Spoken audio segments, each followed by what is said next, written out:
This nameplate here needs no introduction. It's been around for 40 plus years and has sold millions of units globally. It's known for its reliability, dependability, and utmost comfort. But Toyota has decided to spice things up a little bit. Take a look at this. This is the Sprint edition of the all-new 9th generation Camry, and Toyota has taken a leaf out of its sister concern Lexus's book and it's gone to town on the design. The silhouette more or less is pretty similar to the last generation, but there are a lot of aggressive cuts and creases all over the body. I love these DRLs, the way the grille is sort of like a spindle grille that you see on Lexus's, and it looks great. This is the Sprint edition, of course, and it gets a bunch of blacked out elements, the chrome bits get deleted, and it also gets a spoiler.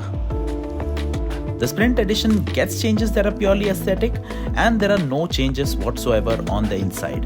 It is a dealer level fitment, so fit and finish isn't up to the usual Toyota standards.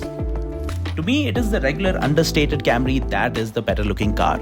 All of the Lexus inspired styling stands out here, and this definitely turns heads. While we are driving out on the outskirts of Bengaluru, quite a few people gave the car second and third glances. Now this is a car that costs well over 50 lakhs after taxes in India. And unlike some of the German competition out there, some of its competitors out there, it doesn't have a lot of flash, especially inside the cabin. But everything is made super well with extremely good quality materials. It is the sort of car, as a lot of Toyotas are, it is built like a tank, and this will last for a very, very long time.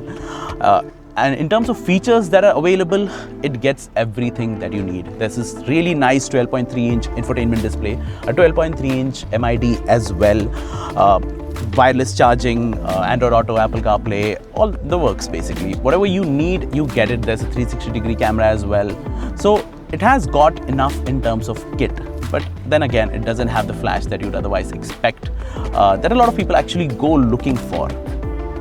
The backseat experience is going to matter a lot because this is primarily a chauffeur-driven car. Now, I have a good amount of space here and a pretty comfortable seating position already, but I can get even more comfortable. I can move the seat in front of me, get it to recline as well, to find loads of room, tons of space, and then there's this center armrest as well, with controls that allow you to recline your seat or straighten it up. And of course, there's a set of cup holders too. There's a sun blind here. All in all, a pretty comfortable place to be in. I've just sat in the driver's seat of the new Camry, and there's this sense of familiarity that's there. The ergonomics are spot on, everything falls to hand beautifully. The steering has a nice weight to it, the brakes as well, very well calibrated. And this is something that I feel in a lot of Toyotas. You get very, very comfortable very quickly with the driving position, and it feels like you've been driving this car for a pretty long time. Now we've gone through some bad stretches. Of course, we're on a highway right now. We've gone through some bad stretches, and the suspension has soaked up bumps beautifully, but it's not exactly very soft either, and it has this sense of robustness that I particularly like in a car. Over some of these undulating roads at sort of triple-digit speeds, it's been a pretty comfortable car to be in, and I'm sure Ajinkya, who's handling the camera in the back seat, would be pretty comfortable as well. One thing I wish the Camry did better was have a bit more performance. Don't get me wrong, it's got adequate performance for a daily. You can drive it around on the highway as well, good enough poke to overtake comfortably, but there's no real thrill in driving it, and that's due to the drivetrain. Now I understand Camrys aren't really cars that are fast, but in a country like India where this is going to be priced upwards of 50 lakhs on road, you do want a bit more performance, especially with the recent crop of EVs which have quite a lot of performance at prices that undercut the Camry. A problem I have with the drivetrain is that it tends to get pretty noisy, and it's particularly evident when it decides to move from EV mode to ICE mode. The car overall is very serene, relaxed to drive, and this noise detracts from the experience. The Camry does ride in a composed manner through corners, and the brakes have some bite and feedback to them as well. But it isn't really a fast car. regardless of what the styling of the Sprint Edition will make you believe.